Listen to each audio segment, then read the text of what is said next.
Hello and welcome. This is Angie with theCountryChicCottage.net, and today we're going to compare the heat press to the Cricut EasyPress. So we're going to do quite a few experiments, so hang on, let's make shirts, mugs, plates, hats. Let's make it all with both machines and see how they compare. So I hope that was useful. I hope you got some pros and cons of both the heat press and the EasyPress. For my craft room, I like the EasyPresses just because they're small to store. I just don't have a whole lot of room for a heat press, and I'm not doing a lot of, production as far as like several things at one time. I think if I was doing things to sell like shirts and hats, I think that the heat press would be what I would go with. But because I'm not, because I just want to craft and make fun things and make gifts, the EasyPress is definitely the one for me. So hopefully this helps you make a decision on which one's right for you. Be sure to give us a thumbs up on YouTube and subscribe. So first thing for our heat press versus EasyPress comparison, we're going to use the heat press itself to press a shirt. So I just have a large white cotton shirt here. I'm actually going to press half of it with the heat press and then the other half with the EasyPress. And I'm going to run it through the laundry several times just as a really good comparison. So I'm going to put the heat press stuff across the top. The heat press, if you want to know how to use it, I have another video for it linked below so you can find it. And it's already heated up to temperature. So I will say first of all that you need quite a bit of room to operate a heat press. So you can see that this arm swings out and I need quite a bit of room to do that. The heat press is also extremely heavy. So this is, I would say 30 pounds all by itself, not including the accessories. The controls themselves are not quite as intuitive as the EasyPress, but they're fairly similar. The only thing it doesn't do is beep when it comes to temperature, which I don't like. It does beep when it counts down your time, however, which is fine. Okay, so now we can just swing it out and we'll put our t-shirt in. And the first thing we're going to do is a first press just to sort of get those wrinkles out and heat up the material. Now, the heat press gets very hot, so the external surfaces get really hot. I would never recommend using it around small children, as they could touch the heat press itself and burn themselves. So even this surface gets hot to the touch. These handles are plastic and they do not, but even this top surface gets hot to the touch. Alright, so I'm just going to press this down for a couple seconds, remove any wrinkles, heat the surface just a little bit. And then for my comparison, I wanted to do 3 different types of iron-on. So I have just regular everyday iron-on with the word heat press on it, so we know which one we used. And then I also have, first of all, a glitter iron-on that we're going to put on this side as a heart. And then I have a holographic piece of iron-on that I'm going to put on this side with a star. So then you press this handle down, and it's fairly difficult to press down. Press the button and it will count down for you. And then there will be a beep when it's done. So overall, the heat press itself, not something you would want to take anywhere at all. So like I said, just the weight of it, I wouldn't want to take it anywhere, and the size. So you can see it's fairly large. Then we press the button, lift up, swing it away. Now we're going to do the EasyPress portion of our shirt. So I've got my EasyPress mat, and I'm just going to lay my shirt down. So one big difference is the heat press took about 6 minutes to heat up. The EasyPress took about 2 minutes. So that's a pretty big difference. And then I don't know how long this is going to take to cool down, but it's still very hot. The other difference, I had to press all of this at one time in the heat press because it would have been difficult to get, just a portion of the design. The EasyPress being smaller, I can do a portion at a time if I would like, especially if I'm dealing with different iron-on materials. The other thing, the heat press is on its own dedicated plug. So I had to actually run an extension cord from this and only use that plug for the heat press. Otherwise, it tripped the breaker, or actually it was a power strip they had it on, so it would trip that. So just a warning that you will need your own breaker, your own plug for the heat press. The only EasyPress that I've had trouble with tripping a power strip is the very largest one. I can't run it and run my lights at the same time. I need to turn my lights off. So I had my lights and my largest EasyPress on the same breaker, and I was not able to do that. Okay, so I pressed one, and then I'm going to press this one at a just slightly different temperature and time. Then I'm going to do my holographic, and then I'm going to turn around on the back and press according to the EasyPress instructions. So I'm doing these according to the EasyPress instructions on the Cricut website.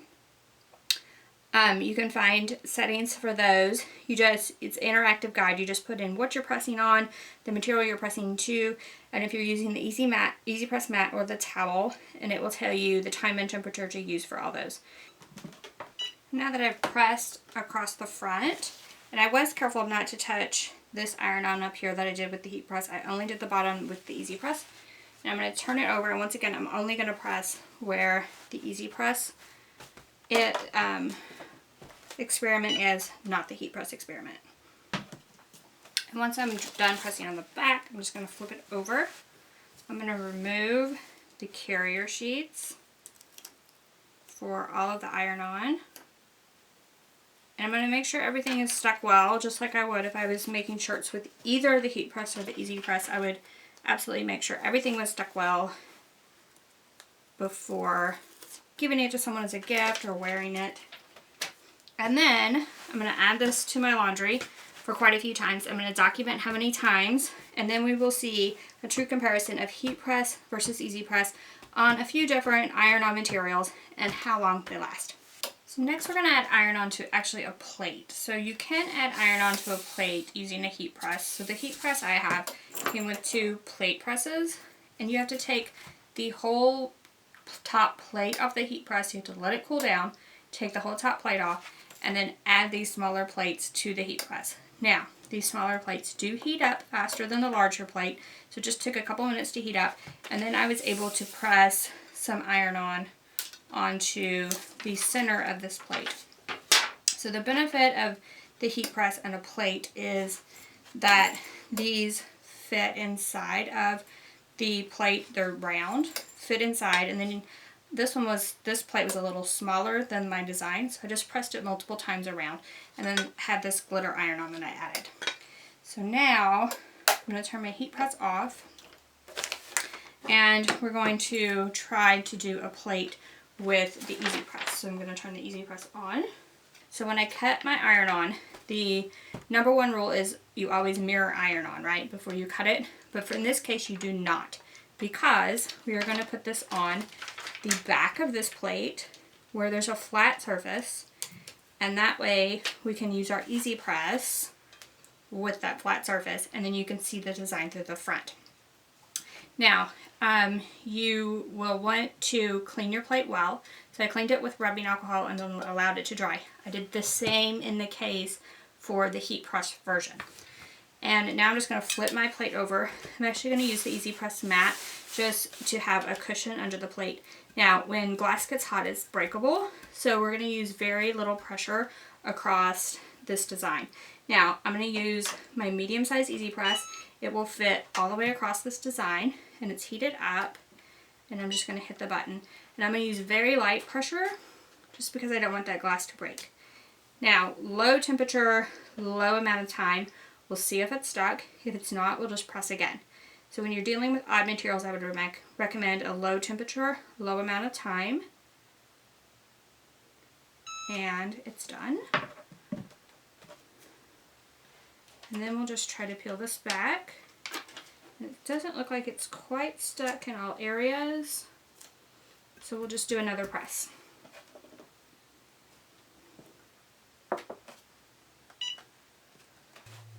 And that looks pretty much perfect. So, plate on the EasyPress, but not on the back side of a glass plate. So that's how you would do that, given that the EasyPress is just a flat square surface and the inside of your plate is round. The heat press, however, you could get the round plate attachment and actually get it down inside of a plate and add iron-on to the front of a plate. Alright, so pressing hats with a heat press involves changing the heat press over to a hat assembly that came with this specific heat press. And then you just put your hat in, lay your iron on top, move it over, and then just press the handle down for the recommended amount of time. And as you can see, I've heat pressed one just to give an illustration of adding iron-on to a hat. Now, can you add iron-on to a hat with your EasyPress? Let's find out. So I've heated my EasyPress up to the appropriate temperature and time needed for both the iron-on and the material that I'm adding it to. And I'm actually going to use a pillow. So this is just a pillow for my house. And I'm going to set my EasyPress mat on the top of that.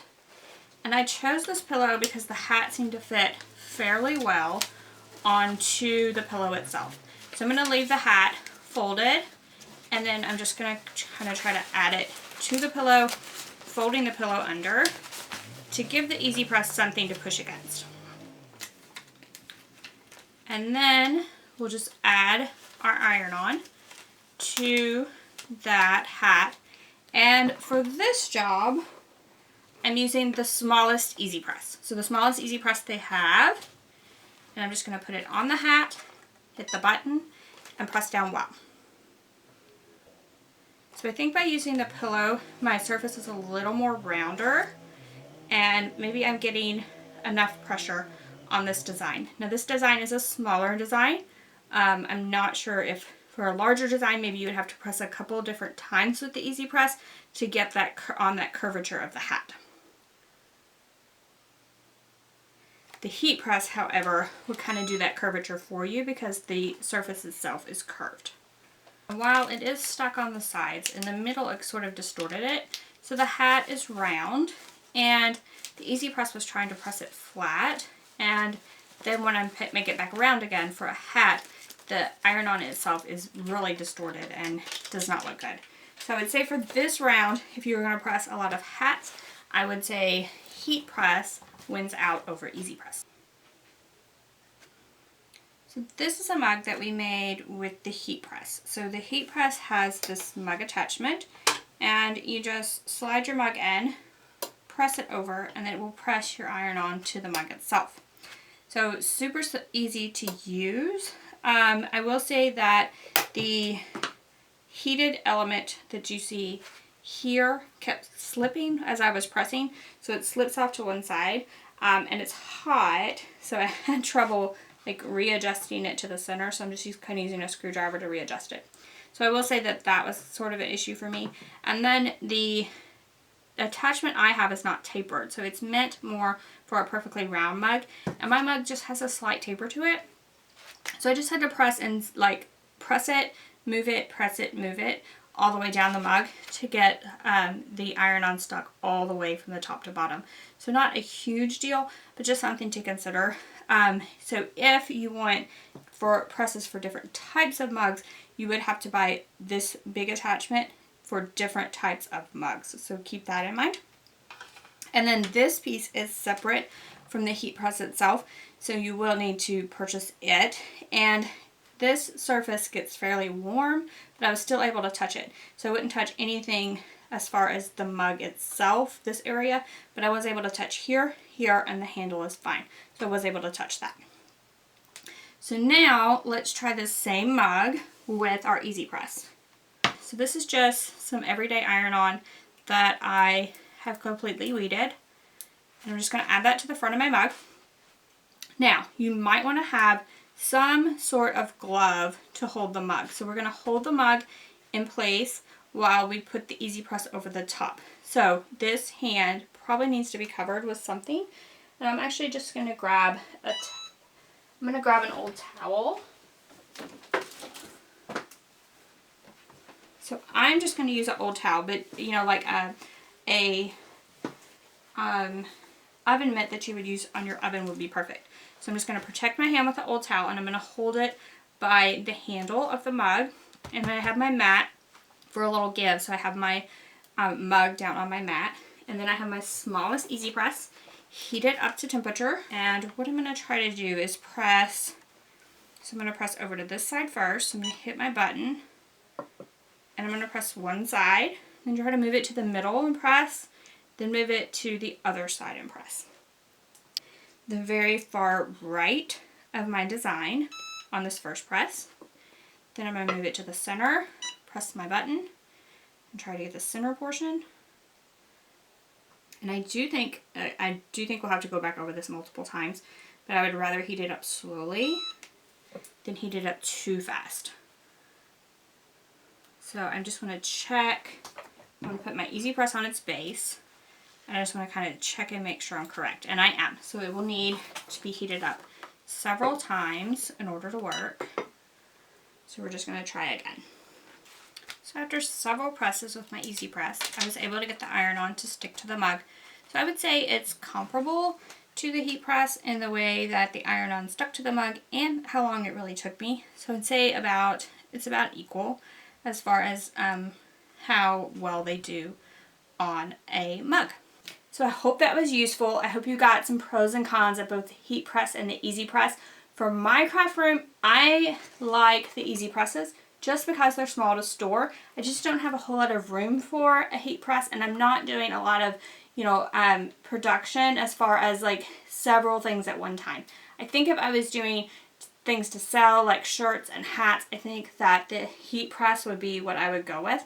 But because I'm not, because I just want to craft and make fun things and make gifts, the EasyPress is definitely the one for me. So hopefully this helps you make a decision on which one's right for you. So heat press versus EasyPress, how does it stand up over time? So I ran this through the washing machine quite a few times, dried it once, line dried it a couple times, did not even turn it inside out because I thought it wasn't a fair test because I usually don't have time to do that. Heat press and EasyPress, equal results. So both sides are basically the same. So I think you can get equal results with either one, especially on shirts. So thank y'all so much for joining me. Be sure to give us a thumbs up on YouTube and subscribe if you don't want to miss any of the Cricut and the Crafty Fun. Bye now.